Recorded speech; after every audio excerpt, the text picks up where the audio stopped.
La Terre d'avant le déluge comportait probablement un très grand continent couvert de végétation luxuriante. Il y avait des mers et de grandes rivières. Les montagnes étaient plus petites qu'aujourd'hui, peut-être 3000 mètres d'altitude. Selon une certaine théorie, la Terre antédiluvienne avait beaucoup d'eau souterraine, environ la moitié de ce qui est maintenant dans nos océans. Cette eau était contenue dans des cavités connectées entre elles, formant une fine couche sphérique d'une épaisseur de 800 mètres, située peut-être à une quinzaine de kilomètres sous la surface de la Terre. L'augmentation de la pression dans l'eau qui était sous la Terre étira la croûte, comme un ballon s'étend quand la pression intérieure s'élève. La faille dans la croûte a commencé avec une fissure microscopique qui s'est agrandie dans les deux directions à la vitesse d'à peu près 5 km par seconde. La fissure, suivant le chemin de la moindre résistance, encercla le globe en environ 2 heures. Alors que la fissure se propageait autour de la Terre, le manteau rocheux s'ouvrit comme une déchirure dans un vêtement trop tendu. L'eau souterraine était sous une pression extrême à cause du poids des 15 km de roches qui appuyaient dessus. L'eau sortit de la faille dans une violente explosion. Tout le long de cette faille circulaire, des jets d'eau furent projetés à une vitesse supersonique dans l'atmosphère à près de 30 km d'altitude. La pulvérisation d'eau provenant de cette énorme fontaine produisit des pluies torrentielles, telles que la Terre n'en avait jamais connues, ni avant, ni après. La Bible indique que toutes les fontaines du Grand Abîme se rompirent en un jour. Et elle décrit ces événements survenus il y a environ près de 5000 ans, événements que nous pouvons maintenant relier scientifiquement. Un jet d'eau pulvérisé atteignant la stratosphère glaciale se transforme en orage de grêle et produit d'énormes monceaux de glace, ensevelissant, étouffant et congelant instantanément de nombreux animaux, y compris des mammifères en Sibérie et en Alaska. Les jets d'eau sous forte pression érodèrent la roche des deux côtés de la faille, produisant d'énormes volumes de sédiments qui déposèrent cette eau bueuse sur toute la Terre. Ces sédiments piégèrent et ensevelirent des plantes et des animaux, créant le registre fossile. L'érosion élargit la faille. Par la suite, la largeur était si grande que la roche compressée sous la cavité souterraine se souleva, donnant naissance à la dorsale qui entoure la Terre, comme la couture d'une balle de baseball. Les plaques continentales, les plaques sous-marines ayant encore de l'eau sous elles, agissant comme un lubrifiant, glissèrent de chaque côté de la dorsale qui se soulevait. Les énormes plaques continentales accélérèrent jusqu'à atteindre 70 km/h, puis rencontrèrent des résistances, se comprimèrent et se déformèrent. La portion de la plaque sous-marine qui se plissa vers le bas forma les fosses océaniques, celles qui se plissèrent vers le haut formèrent les montagnes. Voilà pourquoi les principales chaînes de montagnes sont parallèles à la dorsale océanique de laquelle elles s'éloignèrent. Les plaques sous-marines, en s'éloignant des crêtes océaniques, ouvrirent de très profonds bassins océaniques dans lesquels les eaux du déluge se retirèrent. Sur les continents, chaque dépression en forme de cuvette ou bassin fut naturellement laissée pleine d'eau, ce qui donna de nombreux lacs post-diluviens. La démonstration d'une énorme catastrophe mondiale dans l'Antiquité dont vous venez d'être témoin soutient l'histoire biblique du déluge dans tous les détails. On peut voir sur notre planète 17 caractéristiques très étranges qui peuvent maintenant être expliquées de façon systématique comme conséquence d'un cataclysme diluvien mondial dont les eaux ont fait éruption de cavités souterraines avec une libération d'énergie dépassant l'explosion de 10 milliards de bombes H. Cette explication nous montre comment d'importantes montagnes se sont formées rapidement. Cela explique les mines de charbon et de pétrole, la rapide dérive des continents, pourquoi dans les fonds océaniques on trouve d'énormes fosses et des centaines de canyons et de volcans. Cela explique la formation des strates et la plupart des fossiles de mammouths congelés, les soi-disant périodes glaciaires et les grands canyons terrestres, spécialement le Grand Canyon. Shalom à tous. Alors comme vous pouvez le voir là, c'est un article donc, du Figaro qui a été publié en 2014 et cette information elle a été relayée par nombre de médias. Donc les entrailles de la Terre cachent un gigantesque océan. Comme vous pouvez le voir, cet article donc. Alors ce qui est très intéressant, c'est que voici donc ce qui a permis à des scientifiques d'affirmer cela. C'est une espèce de diamant dans lequel est piégée une inclusion de ringwoodite de 40 microns. Alors, comment les scientifiques en sont arrivés à cette conclusion? Alors, ce premier cristal naturel de ringwoodite provenant des entrailles de la Terre est-il lui-même riche en eau? Oui, répond l'équipe de Graham Pearson. Il en contient même beaucoup pour un cristal de roche soumis à des pressions aussi extrêmes. 1 à 2%. Si l'intégralité de la couche située entre 400 et 600 km contient bien 60% de ce cristal comme le prévoit la théorie, alors il y aurait autant d'eau dans cette couche que dans tous les océans réunis. Cette eau est présente sous une forme un peu différente de ce que l'on connaît, précise Nathalie Bolfan Casanova. Ce sont des groupements hydroxyle, oxygène, hydrogène ou OH, qui sont piégés dans le cristal. Mais si on chauffe la ringwoodite à pression ambiante, elle donne bien de l'olivine et de l'eau. Voilà, alors voici ce schéma, donc comme vous pouvez le voir ici. Alors pourquoi je poste cet article? Eh bien, je trouve ça vraiment très très intéressant pour tous ceux qui démentent en fait que la Terre, la croyance à la Terre intérieure. En réalité, cet immense océan est confirmé dans toutes les saintes écritures. Et dans la Torah notamment, et dans toutes les saintes écritures, ce sont les eaux d'en bas. Et également, enfin c'est très très intéressant pour ceux qui veulent en être plus informés. Donc, alors ce qui est très intéressant, c'est que en fait ils ont trouvé cet océan à 700 km de profondeur. Enfin, ils ont calculé qu'il était à 500 km de profondeur. Et comme j'expliquais dans mon audio vidéo, c'est Halley, donc un contemporain d'Isaac Newton, qui croyait à la Terre intérieure. Et qui avait dit donc que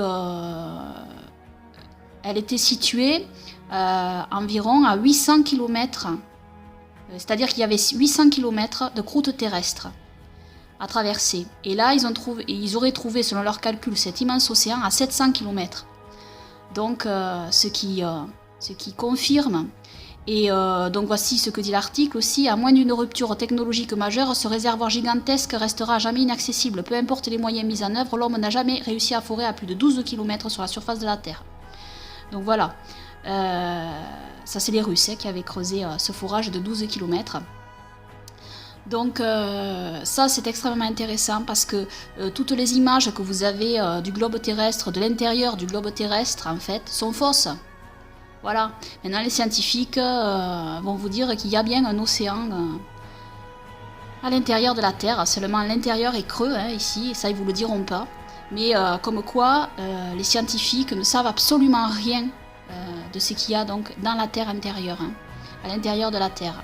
Et donc tous les schémas que vous avez dans vos livres scolaires sont faux. Parce qu'il n'y a pas d'océan sur leur schéma. Et donc voilà, je pense que cette information est quand même intéressante à connaître pour tous ceux qui doutent en fait sur la Terre intérieure. Eh bien sachez que bien des choses nous échappent, hein, et que voilà, les Saintes Écritures vont dans ce sens. Et c'est ce en quoi nous croyons, nous, Israélites croyants à Yahushua. Amen. Gloire à Yahweh notre Elohim, à notre Seigneur et Sauveur Yahushua. Amen. Amen.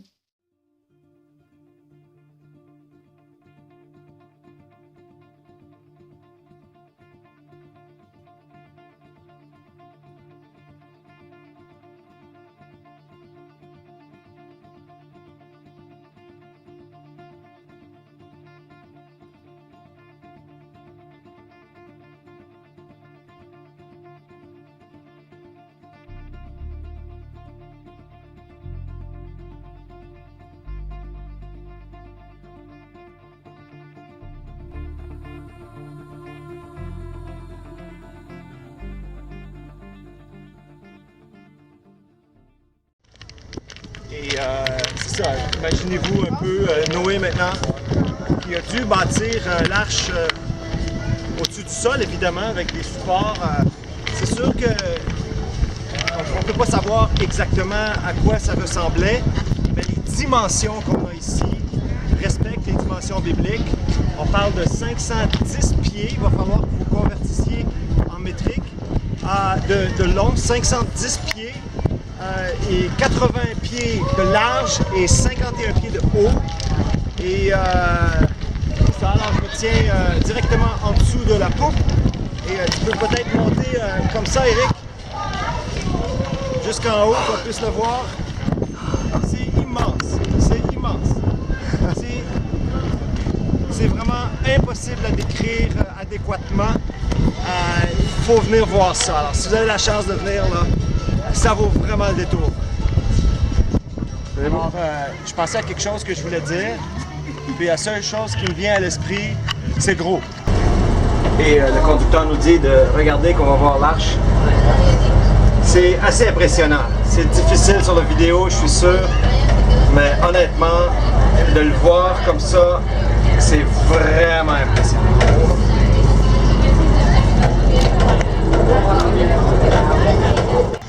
C'est vraiment gros. C'est vraiment très, très, très gros. Il faut penser aussi que c'était pas juste gros, mais il fallait que ça tienne ensemble. Il fallait que ça flotte. Il fallait que ça supporte le déluge. Et en plus, il fallait qu'il y ait de la place pour les animaux. Et on sait évidemment que les animaux, c'est pas 2 tigres, 2 lions, 2 lynx, non, 2 félins dans lesquels il y avait tous les autres félins. Donc, il y avait énormément de place sur l'arche. Et on vient de faire le tour en arrière, on va se diriger vers l'avant et on va rentrer dedans. On arrive à l'avant. Encore une fois, c'est vraiment démesuré. Et on parle ici des dimensions bibliques, c'est pas quelque chose qu'on a inventé. Donc, selon le récit de la Genèse, l'arche avait ses dimensions ici. On peut essayer de se l'imaginer, évidemment, dans notre esprit, mais la réalité, là, c'est vraiment autre chose.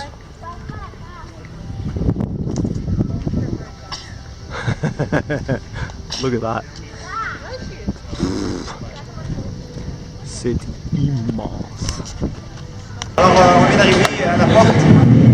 Les pensées qui me viennent, c'est que l'arche, évidemment, c'était une arche de salut pour sauver Noé, sauver les animaux du jugement de Dieu, parce que l'humanité avait atteint un point de non-retour. Et nous, on va rentrer dans l'arche et symboliquement, évidemment, cette porte représente Christ, parce que le jugement s'en vient. Un jugement ultime, le jugement dernier. Et il n'y a plus une arche aujourd'hui physique. Mais il y a Jésus-Christ qui est mort sur la croix, il a pris nos péchés, son sang a coulé pour nous. Et par un acte de foi, on met notre confiance en lui. Et quand on fait ça, c'est comme si rentre dans l'arche. Je suis en sécurité maintenant. Si vous êtes à l'extérieur de l'arche, à l'extérieur de Christ, un jour, la porte, ici, va fermer. Et quand la porte va fermer, vous ne pourrez plus rentrer dans l'arche. Alors l'invitation aujourd'hui est ouverte pour tous ceux qui veulent. Quiconque croit peut entrer dans l'arche par un acte de foi en Jésus-Christ et être sauvé. Et lorsque le jugement va venir, eh bien, il va être à l'abri. Dans les Saintes Écritures, Dieu déclare que le Messie viendrait pour être le sauveur du monde. La vie de Jésus prouve qu'il est bien celui dont les prophètes avaient parlé. Ésaïe a prophétisé que la Vierge deviendrait enceinte et qu'elle enfanterait un fils. Des siècles plus tard, la naissance de Jésus accomplissait cette prophétie.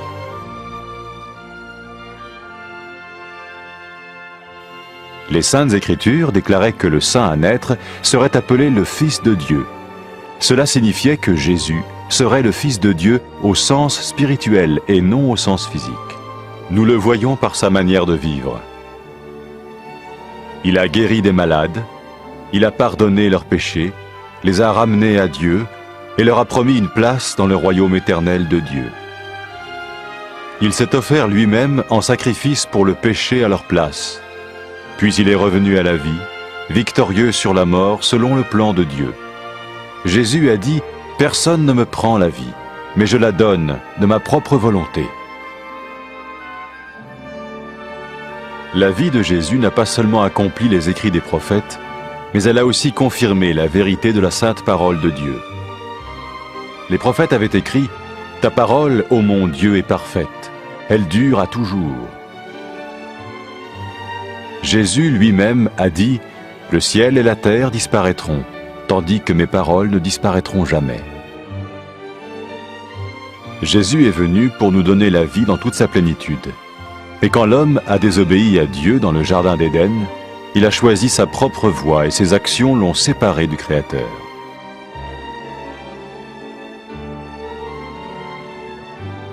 Les Saintes Écritures déclarent que tous ont péché et que le salaire que paye le péché, c'est la mort. Il s'agit de la mort spirituelle, éternelle séparation d'avec Dieu.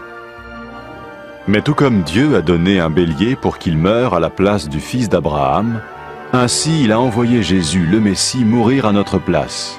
Sa vie, sa mort et sa résurrection restaurent la relation entre Dieu et tous ceux qui mettent leur confiance en lui. Maintenant, non seulement Jésus pardonne les péchés de ceux qui le suivent, mais il les sauve aussi du jugement éternel de Dieu. Ils sont sûrs d'aller au paradis et de vivre avec lui pour toujours. C'est cette vie et cette liberté de la culpabilité et du pouvoir du péché que Jésus offre à chacun aujourd'hui. Cela ne veut pas dire suivre une religion, mais choisir d'avoir foi en Jésus qui dit « Je me tiens à la porte et je frappe. Si quelqu'un entend ma voix et ouvre la porte, j'entrerai chez lui. » Cela veut dire se tourner vers Dieu et croire que Jésus vient dans nos vies pardonner nos péchés et nous rendre tels qu'il veut que nous soyons. Il ne suffit pas d'approuver intellectuellement ce qu'il dit, ni de vivre une expérience émotionnelle. Nous le recevons par grâce, au moyen de la foi, par un acte de notre volonté. Lorsque quelqu'un est prêt à suivre Jésus le Messie, il peut lui parler par une simple prière. Peut-être êtes-vous prêt maintenant à ouvrir votre vie à Dieu. Si oui, vous pouvez vous joindre à la prière suivante, silencieusement, dans votre cœur. Seigneur Jésus, j'ai besoin de toi. Merci d'être mort sur la croix pour mes péchés.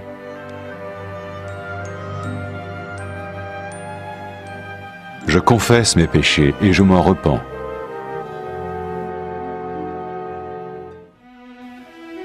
Je t'ouvre la porte de ma vie et je te reçois comme mon Sauveur et Seigneur.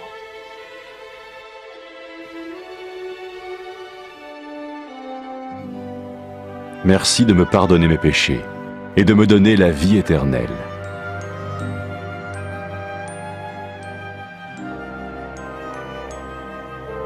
Fais de moi le genre de personne que tu veux que je sois. Maintenant que je deviens l'un de ceux qui te suivent. Amen.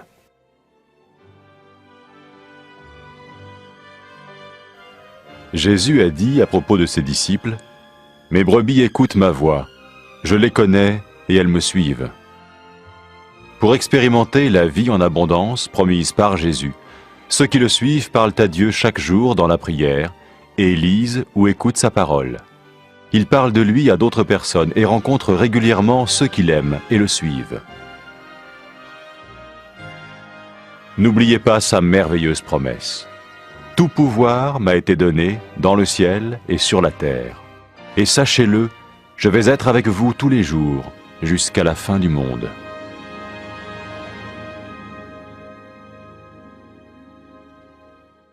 Le royaume des cieux arrive.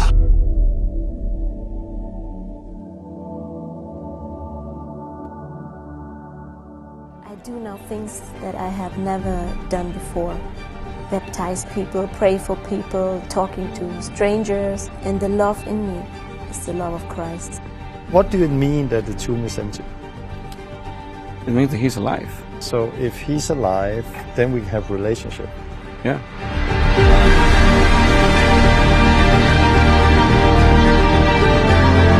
This is not about me, it's about Christ in me.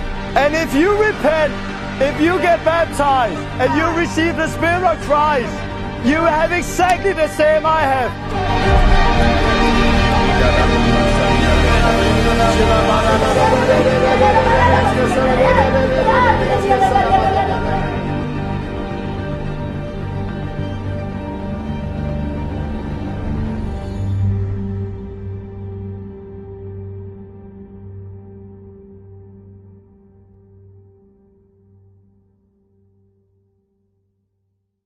Le royaume des cieux arrive.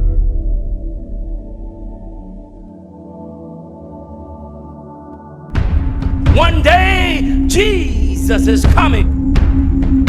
You may be at church. You may be at work. You may be asleep. God grant that you will be ready when He makes His personal appearance.